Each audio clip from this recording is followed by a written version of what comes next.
Guten Abend, meine Good evening, ladies and gentlemen, dear audience. It's a great pleasure for us to now introduce the second one-to-one model. With me on the panel, we have the students of Kolabs, and to my right, there's Yoshi Tsukamoto from the Atelier Bow-Wow from Tokyo. Before introducing our individual panelists, I would like to briefly tell you something about the genesis of this model, this project as such. We are going to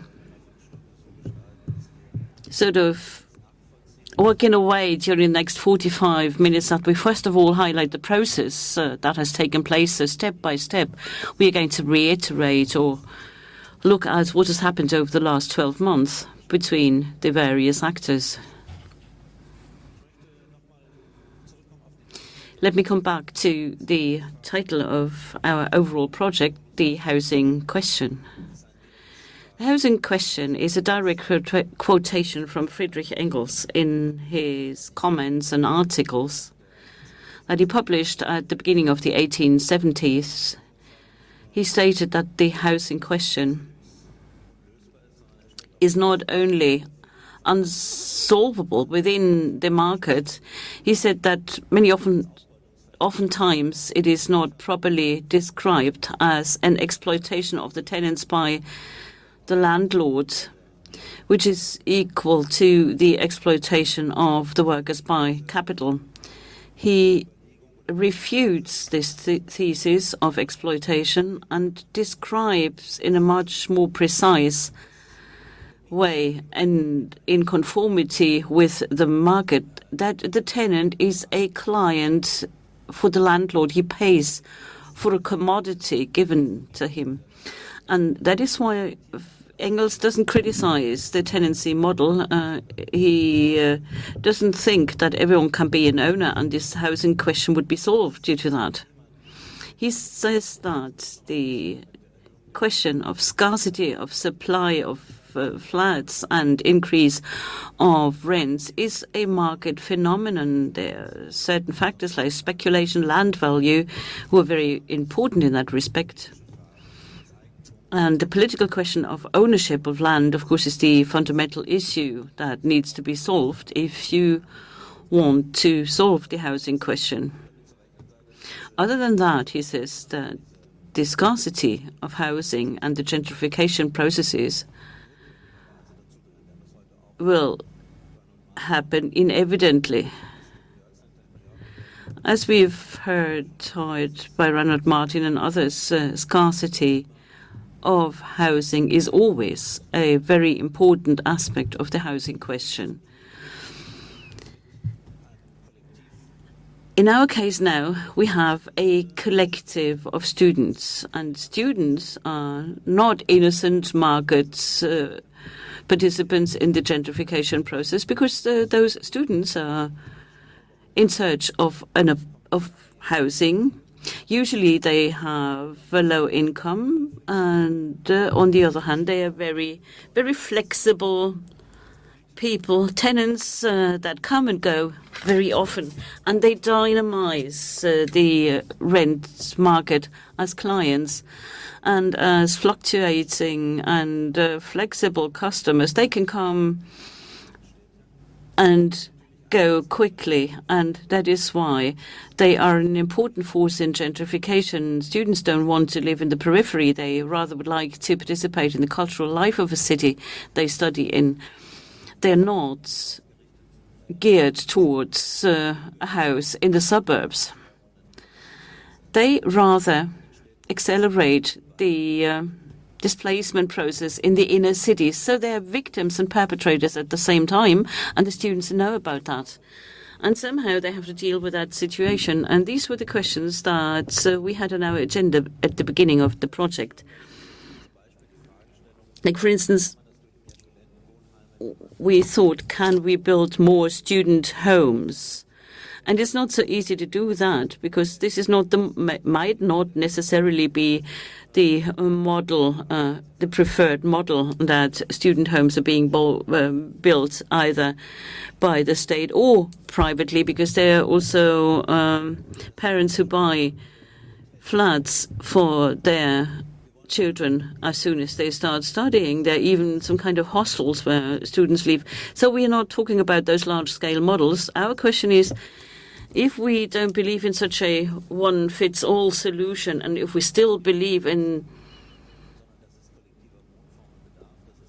the need for collective endeavors, collective projects to provide housing, there we have to think about how can this be done, and what are the major requirements that students have when it comes to the house or flat they live in, and what kind of answer can be found by an architect, and how can such a model be created, a model that cannot be seen as a model for how to live in a more beautiful way. The housing model is also a political and social model, a societal model of collective living. This goes back to the discussion of Coty and Co. Coty and Co. asked, why do we need a model? We already have our Gijikondo. In this project, it was not about designing the best bedroom. The goal was to sort of create a link between the private and the collective, define the interfaces, and look at how affordable housing providing for individuality and collectivity. So the individual space, the private retreat, and still a collective entity. We as curators started 1.5 to 2 years ago to look for student initiatives. We looked at who is out there in Berlin, who studies there and has a social initiative. We have found one initiative, which is called Students Against High Rents, and we found Schlesische 27, an initiative that has developed some kind of integration projects in Friedrichshain, and for decades in Berlin and Kreuzberg they have carried out some multicultural integration work where culture and the arts become the engine for a work that combines the traditional tenets of a neighborhood and the students. And those people were contacted by us, and we have found different opinions there. And we gave those different groups a chance to somehow get together. And we here on our stage now have the selection of participants coming from various groups that decided to work with us. And those students are going to introduce themselves together with a briefing they have elaborated. Let me briefly give you the names of our panelists one by one, and I am going to read so as to not to forget anyone. From my very extreme right, Daniel Schulz, student, Benjamin Menzel, Susanna Kosic, Hadi Putziner, Sasa Müller, and Norika Rehfeldt on my left. Some of you are going to say a few words.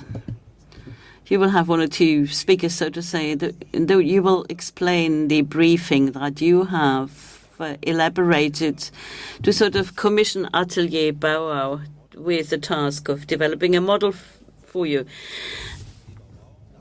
Yoshi Tsukamoto is going to then tell us how this briefing was received by Atelier Bow-Wow, and Yoshi is going to also give a short presentation about what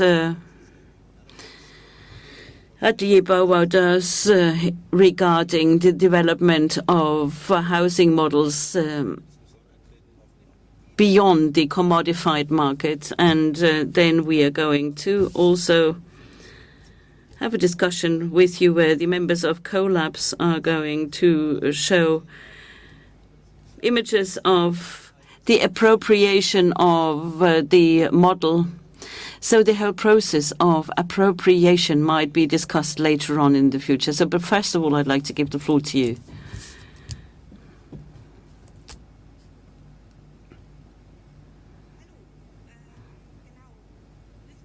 Wilfried has already said much of what we wanted to tell you in terms of an introduction.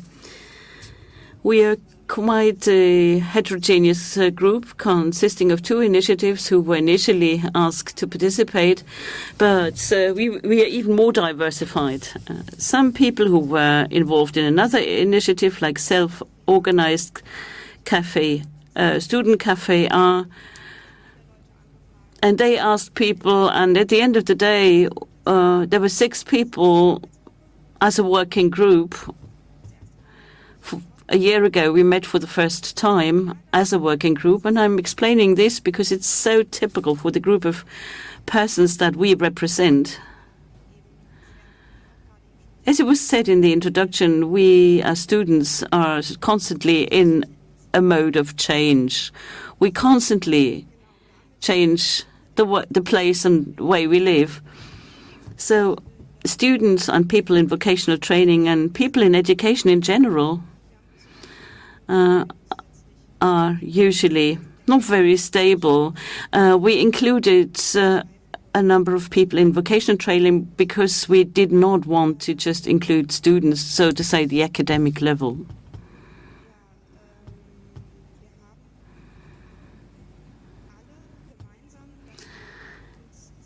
There's one thing we all share. For many years, we have dealt with housing, participation in urban space. So we all have been active in this civic and political realm.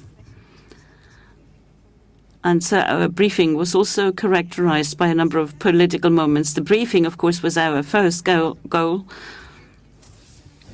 So we got together as a working group for this exhibition, and we used those meetings in order to sort of specify what we really wanted to have.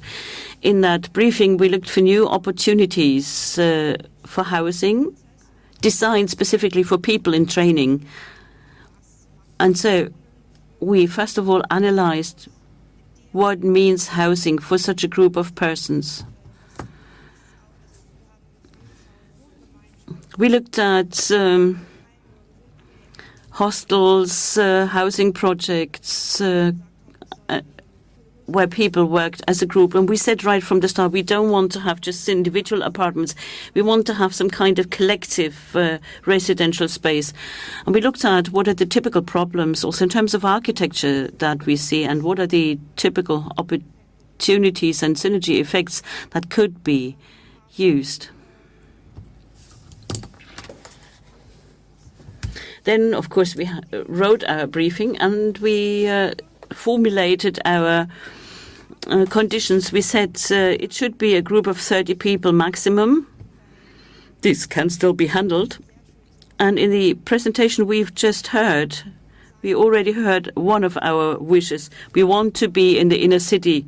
We do not just want to live there and be part of the consumption patterns there. We said we want to be there as a political statement, and we want to be politically active in our neighborhood.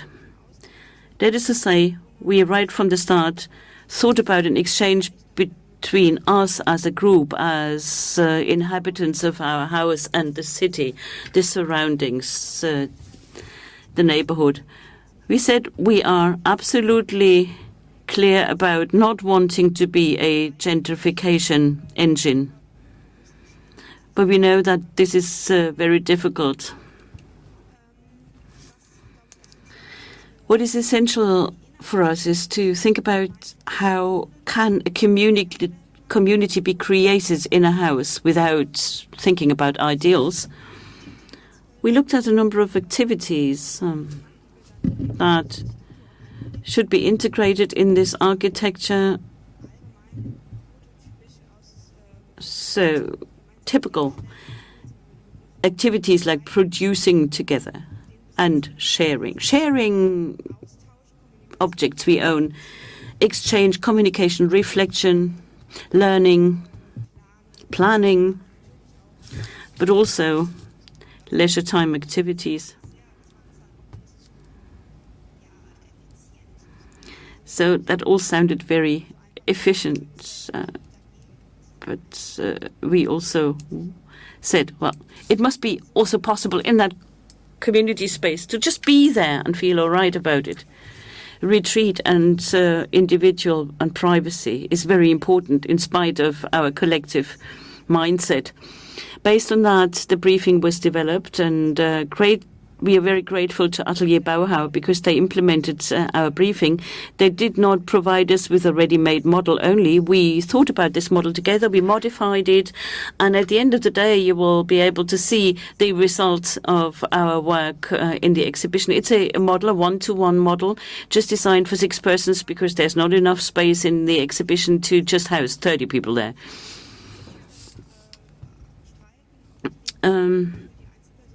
Whether the rooms are enough for individual persons, that's not our major topic. We wanted to look at the model and how it organizes living, and that was very important.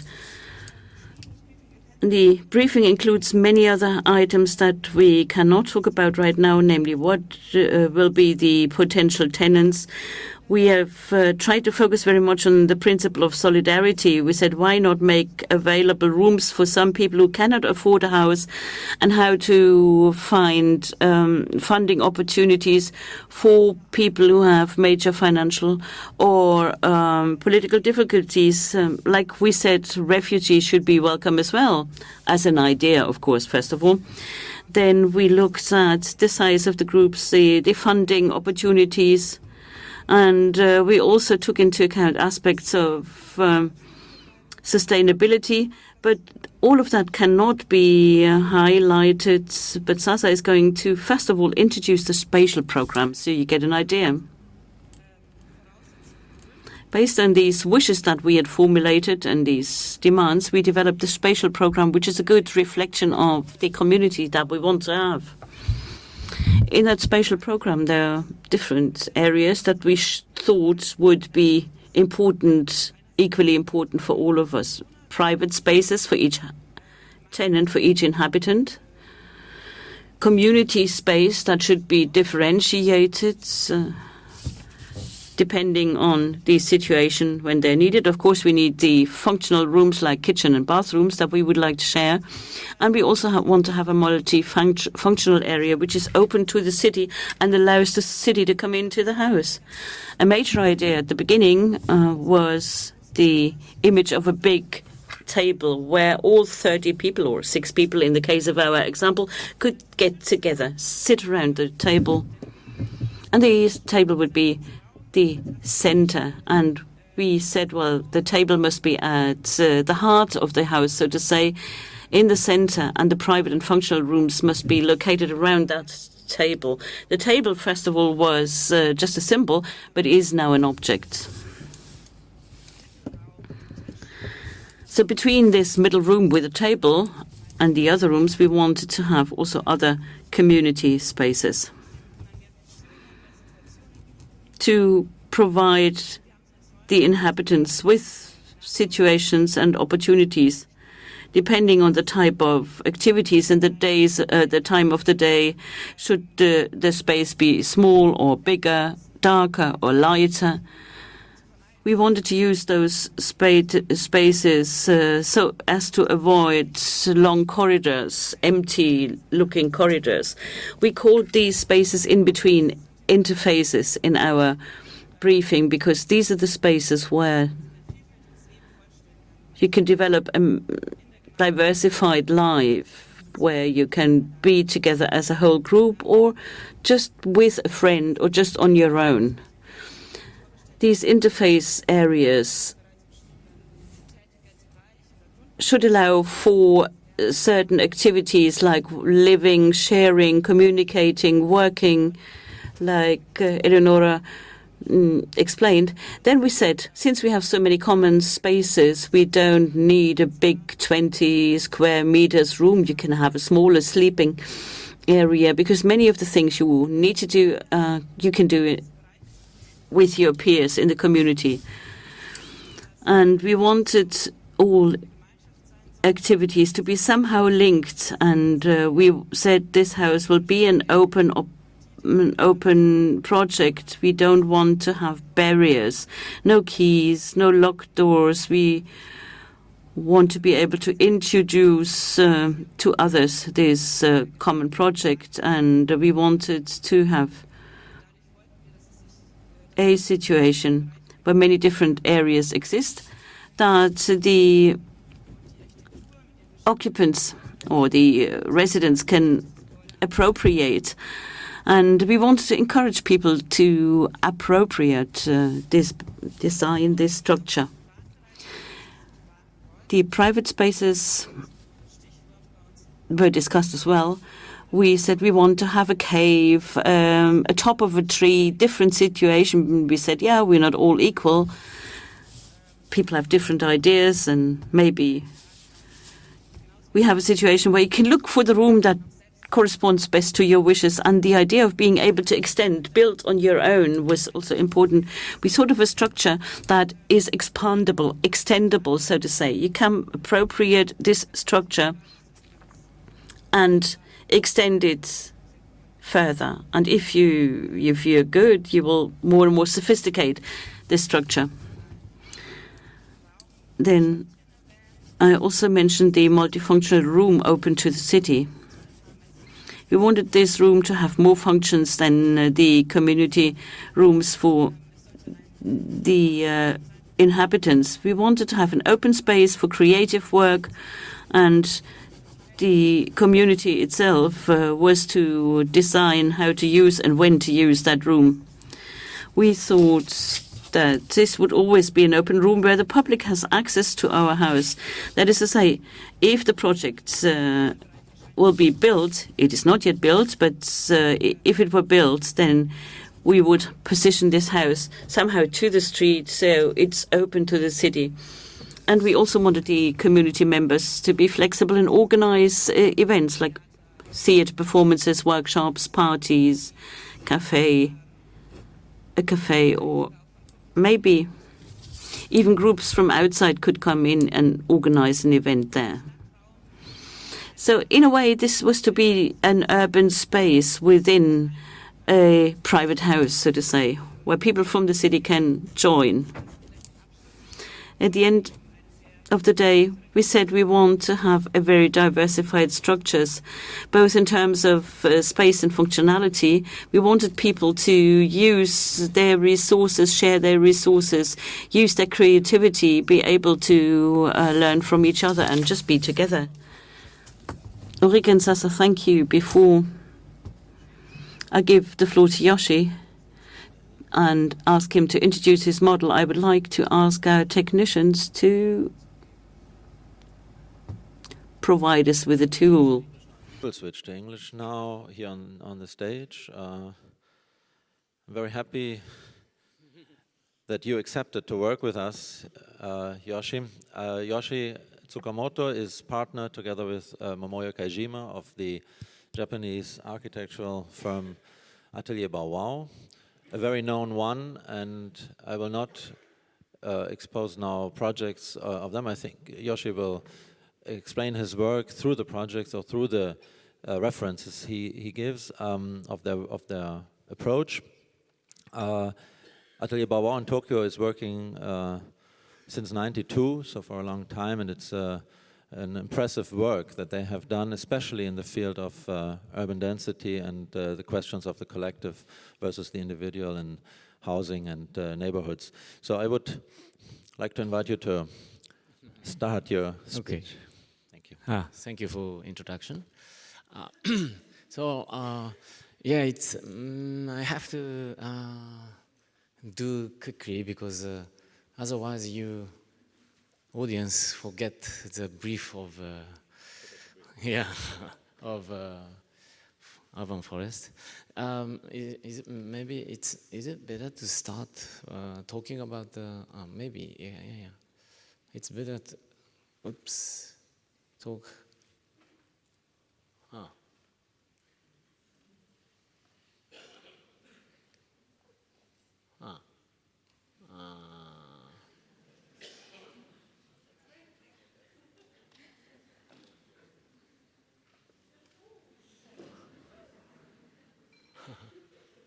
Okay. So we received the brief from Kolab, and Momoyo went to Berlin to meet them. I don't know. At first, Momoyo went to meet you, and then after the discussion, you wrote the brief, huh?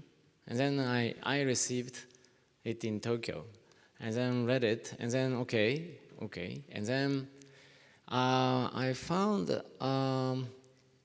it is something. Yeah, it's actually very difficult requirement that to propose model of affordable housing in an exhibition space and built in one-to-one scale, and then how do we really materialize and how do we capture this topic in the form of architecture and spatial organization. And then I thought it's more, we should be critical very fundamentally critical on what is happening now, and this shortage of housing and extremely high rent of housing, and I personally see this is all produced by the ownership of land. So if land is free and the land is affordable for anyone, you can build your own house everywhere you want. But land is basically owned by someone, and especially in the big city, it's the people migrate from other part of other city, start living as someone who is who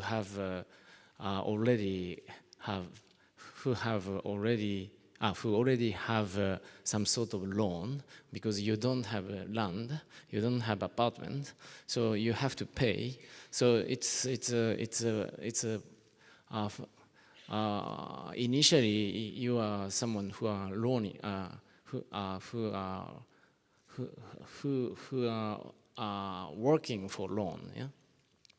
So, and then I remind this novel written by Italo Calvino, Il Baron Lomponte, and it's stories of a young man who escaped from the family structure of a rich family, and when he were obliged to eat escargot in the dinner, because he hated escargot, and escaped from the dinner, and then climbed up on the tree, and then all the family, father and mother, believed that he will come back soon, but he never come back from the tree, and then he start living on the tree trunk, on the canopy of tree, inventing different lifestyle, interpretation of life, of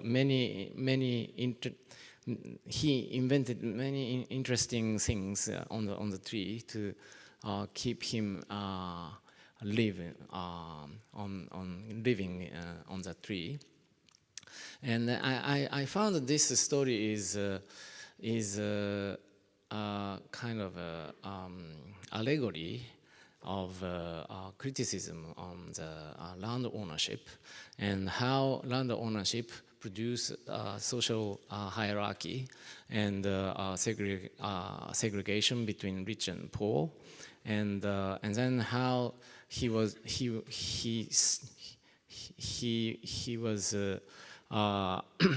suffering with this kind of hierarchical system, and then he chose to live in on the tree, departing from the ground, and then he became totally free according to this land ownership, etc.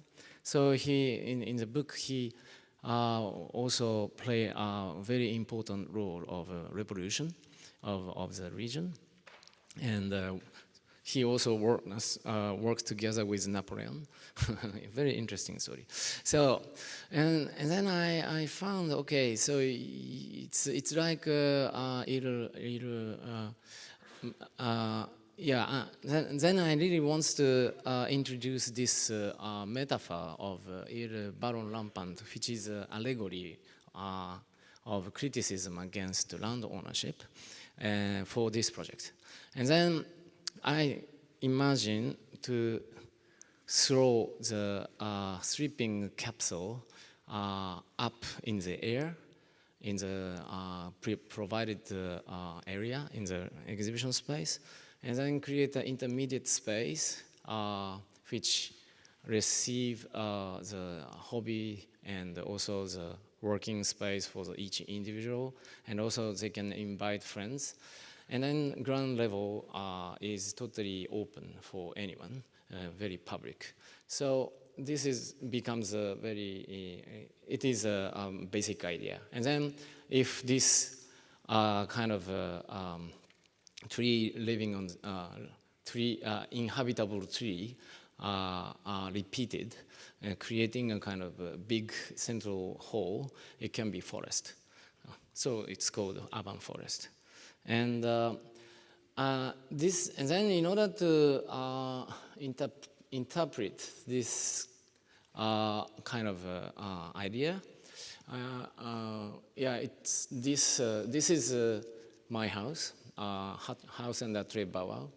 Our experience of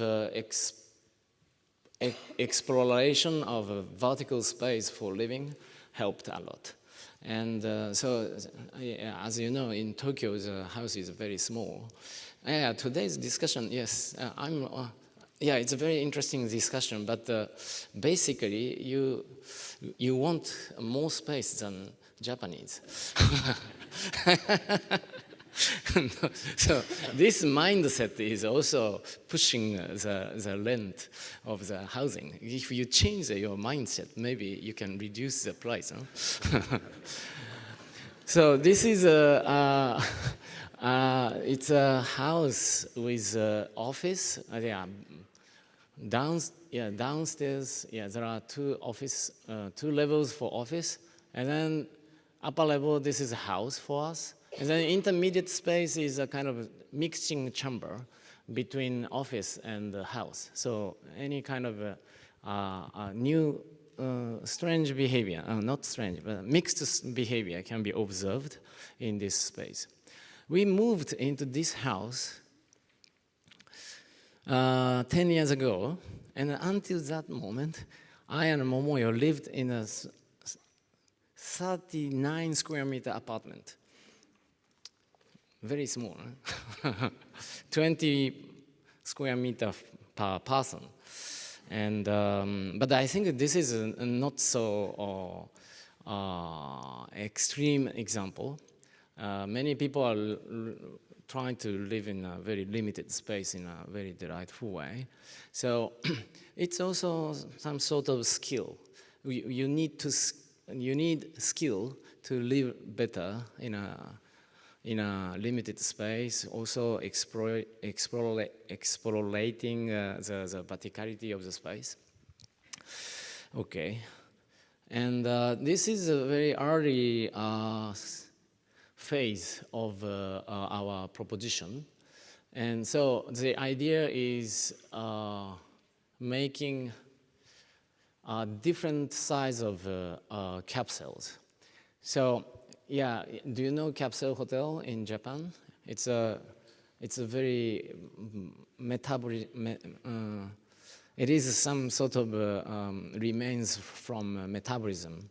So capsule are very how to say, properly arranged and 2 stories high, and then each capsule is very small, like 2/3 of this desk, and then you sleep inside of the capsule. But in that, it's fun to sleep there for one night, but not anymore. And but I think it's I didn't want to reproduce this capsule idea. And then we introduced the varied size of the sleeping room, because I thought probably this is the smallest one, 1 meter and 2 meter long. So this is the cheapest. Yeah? And then this is the biggest, 2 meter and 4 meters. So according to the economical conditions, ability, student can choose big or small. Sometimes they can start from small, and then move into big one, or start from big and then end up to the small one. It depends on the economical situation of each student. And then this is, the space is, the exhibition space is 4.8 meters high. So it could be interesting module to think about the housing. And then within this height, we established basically 3 levels. The 1, 2, 3 levels. Of course, first level is ground level, and then second level is intermediate space between capsules, which is a little bit lower than the level of sleeping capsules. And then sleeping capsule is the last one. This is the first scheme, so there are more levels, but finally we made it more simple. Okay, and in the middle there is a central hall, which is very public for anyone. And this intermediate space is basically appropriated by a specific person who is living next to it. Okay, and in this model, we ask, we really want to develop the sense, the definition of a share or sense of sharing, not sharing of skills, sharing of knowledge, rather than sharing of amount of space. Of course, student will share the space also, but the more important thing is they share the skills and they share the knowledge. And then this is quite nice, because the more you share, for example, if you imagine the birthday cake, so if we invite more people to celebrate my birthday, it's nice, but the more you invite, the more you lose the portion of cake. Huh? The portion of cake become very, very small. But in the case of skill, if you teach, if you learn between each other, the skill never disappear. So if you cook more, you get more skills to cook. So skill is something miracle, which is you can really produce, develop by yourself by experiencing more and more opportunities. And this is very important to think about share. And I'm very, yes, and okay. And this is a model. So these are sleeping capsules, and then intermediate space, and then ground level for public. Yes, that's it. And maybe I have already talked too much, no? No, not at all. And yeah, so for example, okay, we published the book titled Commonalities. This commonality is,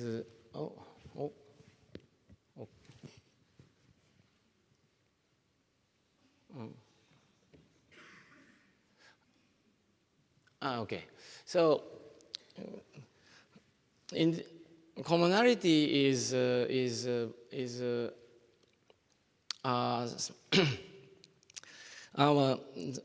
we investigate many public spaces in this book in different places in the world, how people appropriate the open space with their body, with their skills. And then, before this book, we published this behaviorology. And in this book, we investigate the 3 different types of behavior: natural behavior, light, wind, heat, and humidity, and water, etc. And human behavior, of course, and building behavior, which can be a kind of typology or etc. And all these 3 as anyhow architectural design is dealing with. And then architecture is trying to synthesize all these different behavior which has different rhythm in one physical entity. And this is a very interesting aspect of architecture and the power of architecture. And and what is very important in the about behavior is that behavior is something you can't monopolize. Behavior is something you can share with others.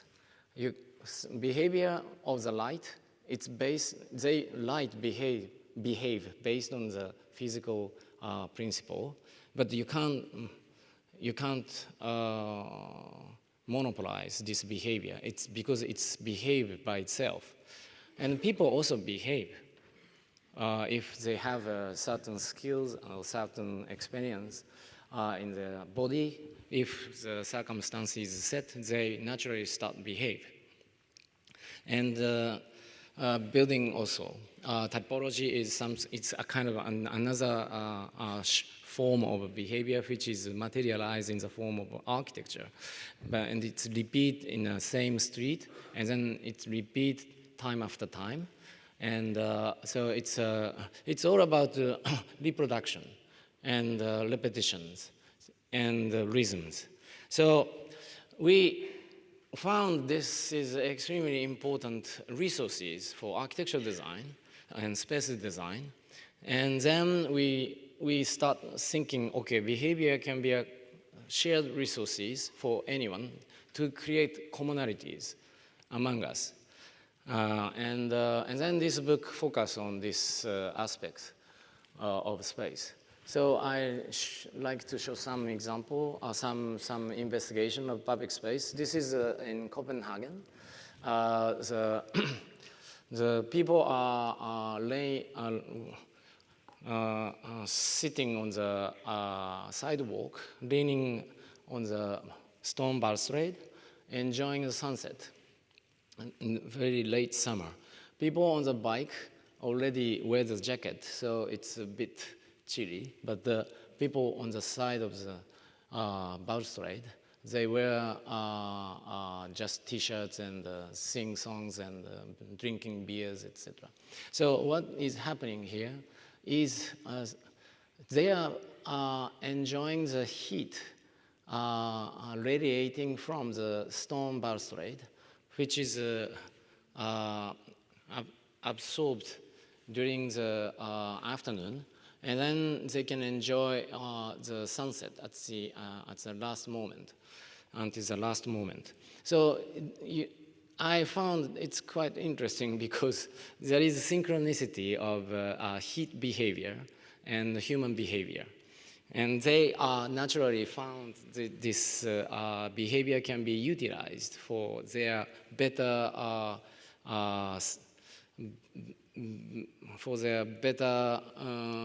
experience to watch the sunset.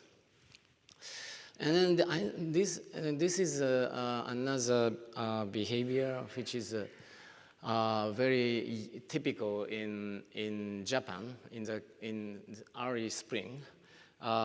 We call this hanami. So when cherry blossoming, people naturally go out from the house and start drinking under the trees and eat under the cherry to appreciate arrival of spring.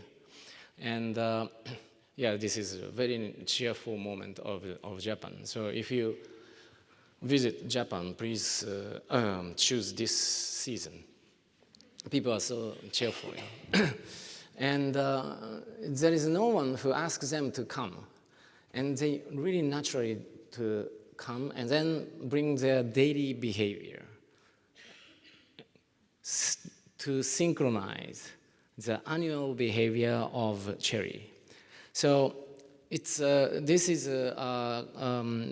synchronicity of rhythm is quite interesting mean for Japanese society to create a public space in an ephemeral way. And I heard there is also alley of cherry in Berlin near the Japanese embassy. Hiroshima alley, something like that. Yeah? Do you enjoy drinking sake, eating under the cherry? Yes, it's, I think next year I can come and teach you how to do it. So so in that sense, Japanese people trained themselves to how to appreciate cherry blossom using their body, using their daily behavior. And this is a kind of skill. We can say this is also skill. So the moment where people are sitting under the cherry, this is a moment when they are sharing the skills, and which is a very important resources to create good public space. Another example is a controversial example. In Barcelona, I visited the area called Rocket, and it's a very nice platform built on the roof of a metro station. So area looks like this. It looks like this. It reminds a little bit Andalusian hill town, but actually it is built by immigrants from Andalusia in 1930s. And then they worked on the construction site, and every day they brought bricks in their pockets. And then weekend, they built their own house on this hilly side. So it's exactly what they did for their house in Andalusia. And then it became consolidated and became a part of the municipality of Barcelona today. Now they have all the infrastructure and the metro station, and then a very nice view to Barcelona. And then the design of this square on the rooftop of a metro station is something very dry and cold. And there is no one who is watching the Barcelona from this platform. But if you see another side, there are so many guys gathering and watching something on facing their back to the nice view of Barcelona. And then, because why? So I found it's, what are they doing with this nice view? It seems like a very unsophisticated behavior. And then if you cruise to see them, they are enjoying birds. And they bring a bird cage from their house and are enjoying a voice and the feather of birds. And then I found that it's really disappointing in terms of architectural design. Architect who designed this square, she or he didn't know this type of behavior of locals. And then if he or she knew the behavior, they can integrate the constellation of birds cage behavior on this side of the handrail. And then they can see Barcelona and birds together. And then maybe it's create a better framework to show their behavior in a more sophisticated way. So I think architects should know this kind of local behavior in order to design the public space. Because actually which produce the quality of public space. The quality of public space is actually produced by the people who use it. It's not just the design of the objective aspect of space. Oh, I should stop, huh? And then using this kind of ideas, we recently designed the Canal Swimmers Club in Bruges. For 40 years, the swimming in the canal was prohibited. And then I found the city is now try to encourage people to go back, swim again in the canal because the water quality is improved. And then I asked them, let me design the swimming platform. And okay, I finish. Yes. Yes, for Spree, huh? Yes. So it's open May 20. It's very simple. It's built on the floating pontoon, and but you can enjoy the very nice view from 16th century, the streetscape from 15th century of Bruges. And then I think I found it's quite interesting because the people who swam in the canal 40 years ago, they are probably now 50 years or over 50 or 60s, so they can still swim. So they can come to swim again, and with their grandson or grandchild, and they can teach how to swim in the canal and then talk the memory of the canal. And then this is also, it is an exchange of the skills between different generations. And it's also opened the potential public space, which was not utilized before or for 40 years for the citizens of Bruges, who now are suffering with lack of public space because they receive 5 million tourists a year, and it's most of the public spaces, squares are fully occupied by tourists. So it's and then when people see someone swimming, it's a very good indicator that water quality is improved. So it's also encourage people to think about the environment also. Okay, sorry. So thank you very much for this context, because I think it's very important.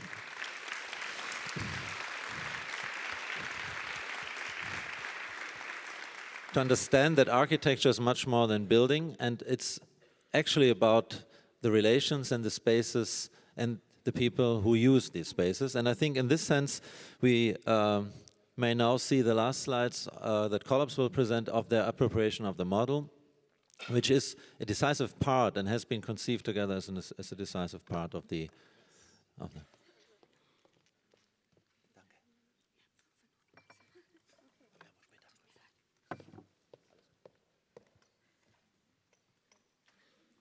Ja, hallo? Hallo? Ah, okay.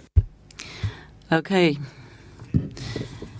Working with the model was a challenge for us. So it was a challenge, first of all, for Atelier Bow-Wow to take all the individual requirements that we had articulated in our brief.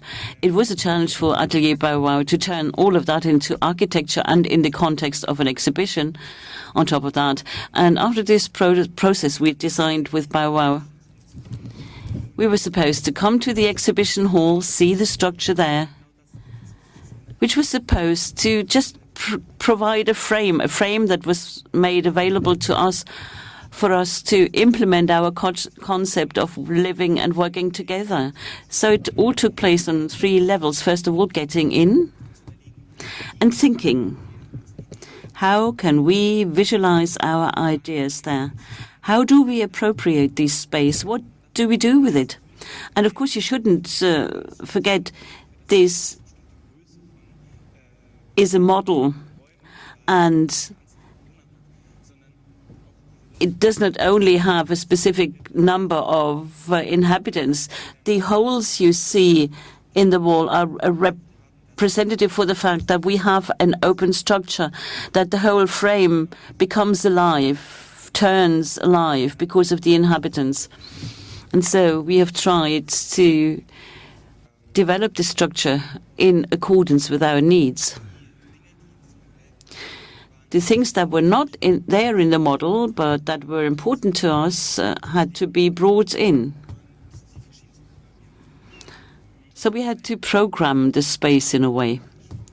And we've limited ourselves to symbolical objects because they emphasize the character of this project as a model. Here you see different situations highlighting the activities that we will have as a community, the library, for instance. Can you show the library? Symbolizes learning. Then a room for working, planning, and thinking. Then a room for contemplation, reflection. A workshop to manufacture something. Sharing is symbolized here by this rack, clothes rack, and the big space in the middle that will allow for interaction with the public, communication. And of course, since we are here in an exhibition, we always get people from the outside, visitors, to communicate with us. It was important to us to show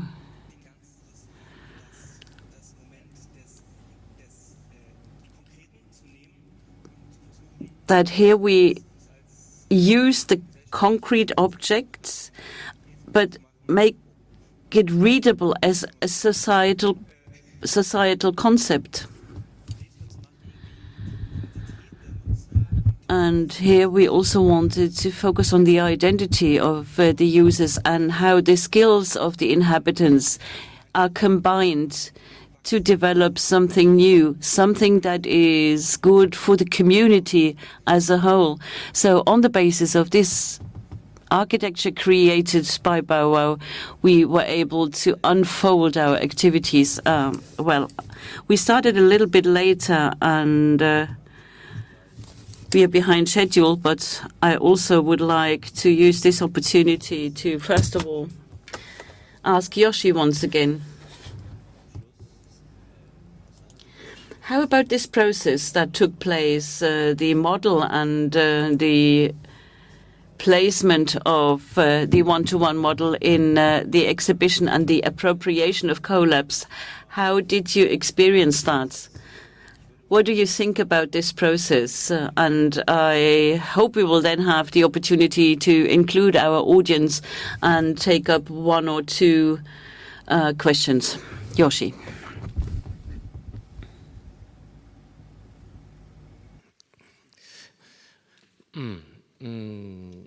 Yes.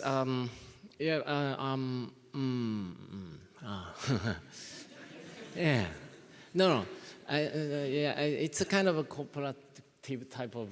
They didn't start yet finding the land and establishing the organization to execute the whole process of making cooperative housing.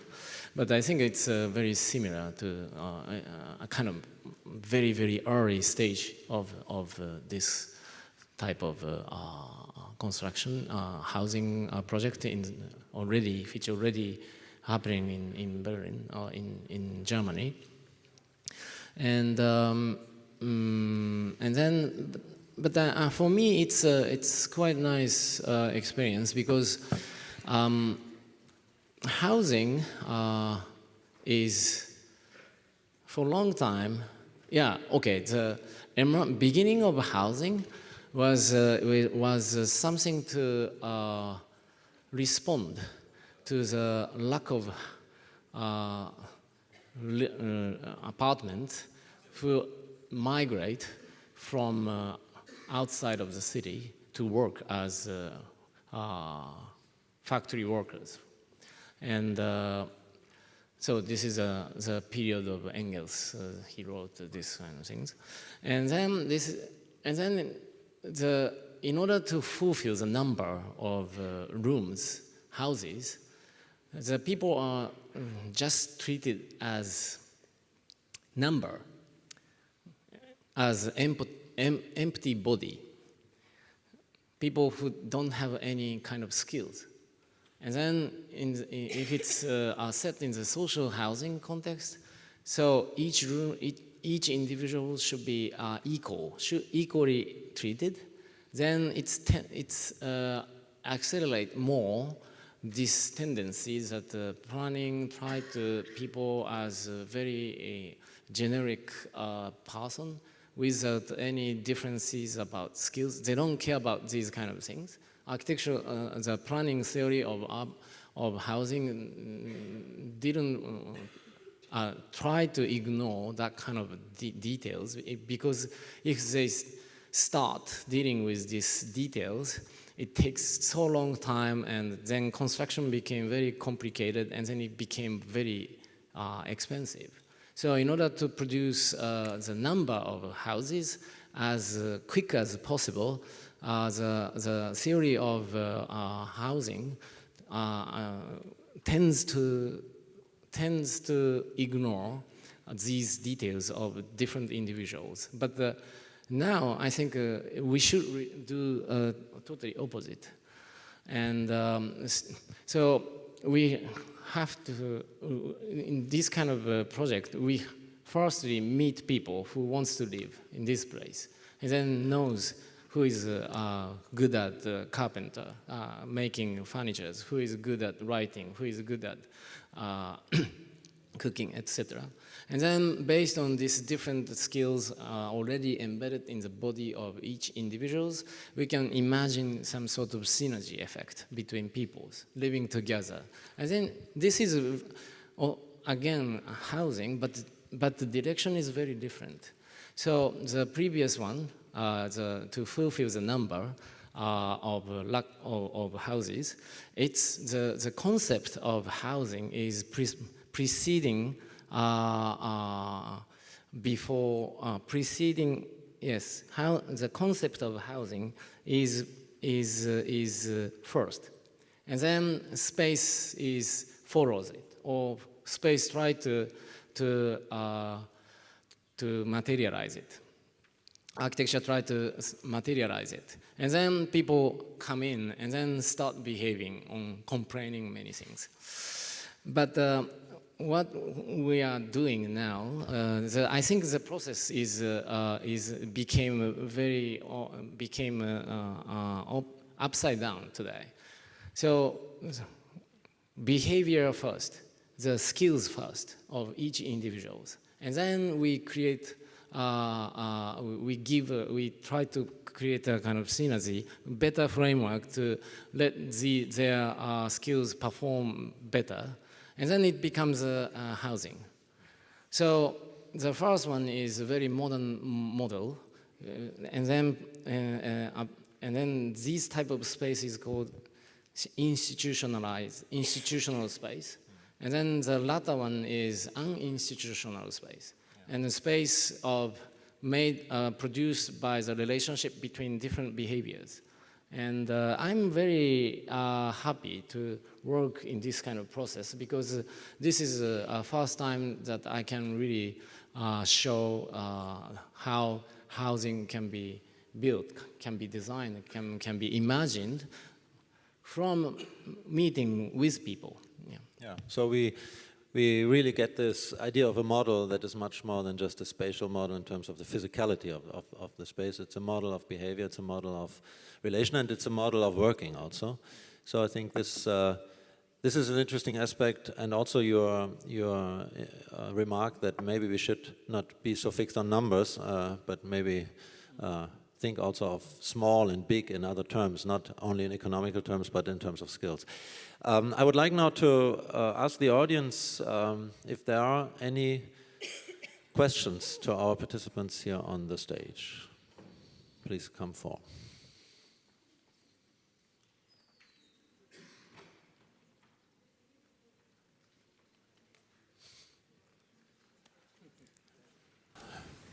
Doch, es gibt doch jemanden.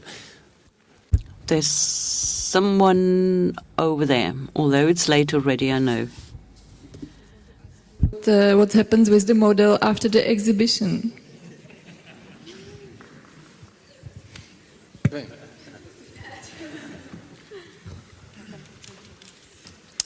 Also die Absicht ist auf jeden Fall. It is our intention to use it in the context that was just explained. Not just to leave it in a museum, but take it out into reality. And for that, of course, we need a plot of land or a hall that is already there. So if you've got a plot of land or if you've got a big hall to let out, please write to kolabs@posteo.de. We are multilingual. You can write us in any language. Now you can get a bigger plot of land. It could become like not only for 6, but for 30 at least, as I got it. So 5 times the size at least. Noch Fragen aus dem. Any other question from the audience? This is your last chance, and be quick because we were told we have to wind up. There's one last and very quick question. We need a microphone.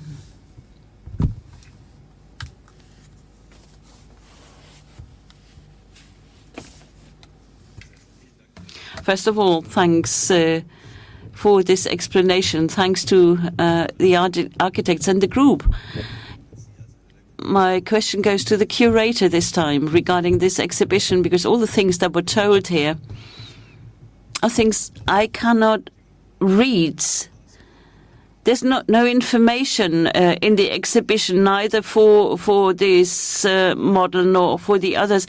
Why haven't you got a story written somewhere in the exhibition? These stories are so wonderful. It's a pity you didn't exemplify that. Yeah, of course, that's a paradox process about architecture. Those processes that are so important and that are, for us as curators and architects, so wonderful. All of that cannot be filmed live. You cannot make a movie out of that. You've got physical results. These are the models. But on top of the models, we have written material. First of all, we have this conference, which is part of the exhibition, and there is this booklet. And we also have several books regarding the individual projects. So if you want to have more information about the one-to-one models, do buy the books. We thought it was important to have this series of publications, and it's also an idea to think about exhibitions which more and more explain processes. It's always an attempt to illustrate a process. It's always an experiment, and not always can you succeed in showing everything you want to show. But I think this exhibition asks many questions, provides many answers, and if you are sensitive enough aesthetically, and if you look at these things and if you have this one-to-one experience, then you might get an idea, because this time you can enter the models, you can get a real sense of what happened, because the appropriated model already talks about the process, it seems to me. But of course you're right, it's never something you can do 100% correct. Thank you very much. It is late and I hand over the mic to my colleagues. Nikolaus Hirsch is going to be the facilitator for the rest of the evening. Thank you.